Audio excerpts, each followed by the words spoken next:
श्री परमात्मने नमः। श्री चैतन्य चरित्रावली। भक्तों की लीलाएं।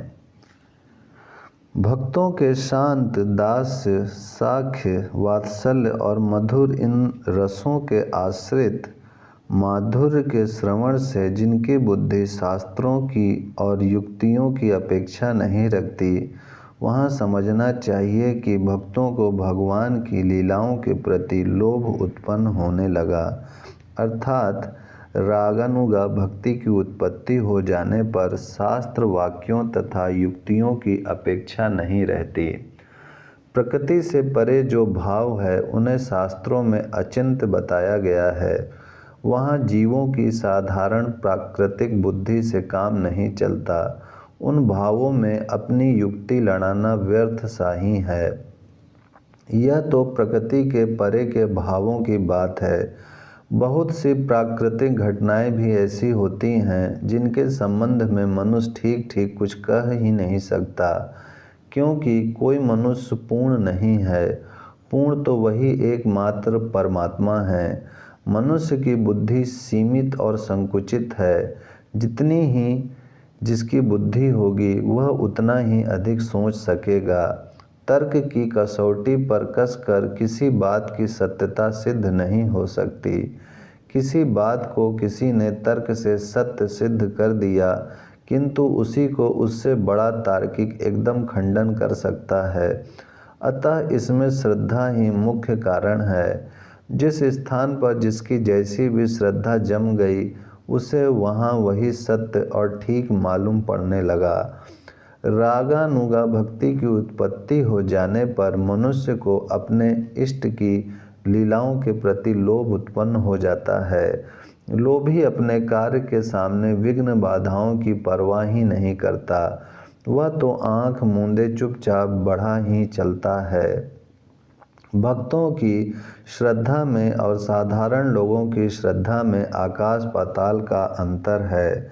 भक्तों को जिन बातों में कभी शंका का ध्यान तक भी नहीं होता, उन्हीं बातों को साधारण लोग ढोंग, पाखंड, झूठ अथवा अर्थवाद कहकर उसकी उपेक्षा कर देते हैं। वे करते रहें, भक्तों को इससे क्या। जब वे शास्त्र और युक्तियों तक की अपेक्षा नहीं रखते, तब साधारण लोगों की उपेक्षा की ही परवाह क्यों करने लगे। महाप्रभु के संकीर्तन के समय भी भक्तों को बहुत सी अद्भुत घटनाएं दिखाई देती थीं, जिनमें से दो चार नीचे दी जाती हैं। एक दिन प्रभु ने श्रीवास के घर संकीर्तन के पश्चात आम की एक गुठली को लेकर आंगन में गाड़ दिया। देखते ही देखते उसमें से अंकुर उत्पन्न हो गए और कुछ ही क्षण में वह अंकुर बढ़कर पूरा वृक्ष बन गया। भक्तों ने आश्चर्य के सहित उस वृक्ष को देखा।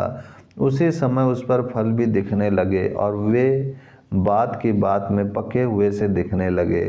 प्रभु ने उन सभी फलों को तोड़ लिया और सभी भक्तों को एक एक बांट दिया। आमों को देखने से ही तबीयत प्रसन्न होती थी। बड़े बड़े सिंदूरिया रंग के वे आम भक्तों के चित्तों को स्वतः ही अपनी ओर आकर्षित कर रहे थे। उनमें से दिव्य गंध निकल रही थी। भक्तों ने उनको प्रभु का प्रसाद समझकर प्रेम से पाया। उन आमों में न तो गुठली थी, न छिलका था, बस चारों ओर ओतप्रोत भाव से अद्भुत माधुर्यमय रस ही रस भरा था। एक आम के खाने से ही पेट भर जाता। फिर भक्तों को अन्य कोई वस्तु खाने की अपेक्षा नहीं रहती, रहना भी नहीं चाहिए।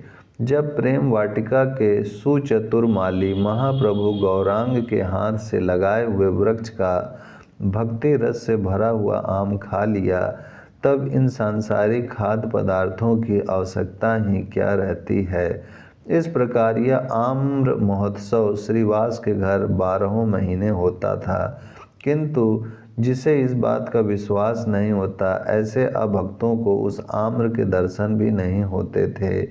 मिलना तो दूर रहा, आज तक भी नवद्वीप में एक स्थान आम्रघट या आम्रघाटा नाम से प्रसिद्ध होकर उन आमों का स्मरण दिला रहा है। उन सुंदर, सुस्वादु और दर्शनीय तथा बिना गुठली छिलका के आमों के स्मरण से हमारे तो मुंह में सचमुच पानी भर आया। एक दिन संकीर्तन के समय मेघ आने लगे। आकाश में बड़े बड़े बादल आकर चारों ओर घिर गए। असमय में आकाश को मेघाच्छन्न देखकर भक्त कुछ भयभीत से हुए। उन्होंने समझा संभव है मेघ हमारे इस संकीर्तन के आनंद में विघ्न उपस्थित करें। प्रभु ने भक्तों के भावों को समझकर उसी समय एक हुंकार मारी। प्रभु के हुंकार सुनते ही मेघ इधर उधर हट गए और आकाश बिल्कुल साफ हो गया।